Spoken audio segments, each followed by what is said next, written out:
চালাক না হইলে দুনিয়াতে টেকা খুব কঠিন। চঞ্চল চৌধুরীর বিজ্ঞাপনের ভাষা ফলো করলেন ভারতের জাতীয় দলের ক্রিকেটার হার্দিক পান্ডে। এক বিজ্ঞাপনে বউয়ের বাবাকে উদ্দেশ্য করে চঞ্চল বলেছিলেন, আব্বা, এই দুনিয়ার চালাক না হলে টেকা মুশকিল। তবে এই প্রচলিত উক্তি দিয়েই যেন স্ত্রী নাতাশাকে ঘায়েল করলেন হার্দিক পান্ডে। সার্বিয়ান মডেল ও অভিনেত্রী নাতাশাকে প্রেমের পর বিয়ে করেন ভারতীয় ক্রিকেটার হার্দিক পান্ডিয়া।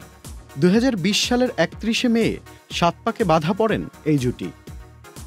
একই বছরের জুলাই মাসে প্রথম সন্তানের মা বাবা হন এই দম্পতি। চলতি বছর আইপিএলে মোটেও ভালো মৌসুম কাটাতে পারেনি হার্দিক। তার দল মুম্বাই সবার আগে বিদায় নিয়েছে টুর্নামেন্ট থেকে। স্বামীর বাজে পারফরমেন্সের কারণে অনলাইনেও বুলিংয়ের শিকার হয়েছিলেন ক্রিকেটারের স্ত্রী। এবার শোনা যাচ্ছে সংসার ভাঙছে হার্দিক নাতাশার।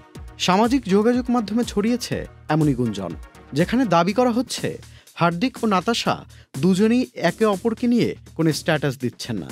এমনকি নাতাশার ইনস্টাগ্রাম অ্যাকাউন্ট থেকে মুছে ফেলা হয়েছে পান্ডিয়ার নাম। নেটিজনদের দাবি, নাতাশার জন্মদিন ছিল 4 মার্চ, তবে সেদিন হার্দিক স্ত্রীকে নিয়ে কোনো পোস্টও করেননি, শুভেচ্ছা জানাতেও দেখা যায়নি। এমনকি সন্তানকে ছাড়া নাতাশা হার্দিকের সঙ্গে সকল ছবি ও পোস্ট মুছে ফেলেছেন। এমন পরিস্থিতিতে তাদের বিচ্ছেদ হলে হার্দিকের সম্পদের 70% মালিক হবেন নাতাশা। বিচ্ছেদ ও সম্পদ প্রাপ্তি নিয়ে ইঙ্গিত করে নাতাশা সোশ্যাল মিডিয়ায় পোস্ট করেছিল, কেউ একজন রাস্তায় নামবে বলে। তবে চালাক হার্দিক বিচ্ছেদের আগে নিজের সম্পদের গুরুত্বপূর্ণ দামি সবকিছু লিখে দিয়েছেন তার মায়ের নামে।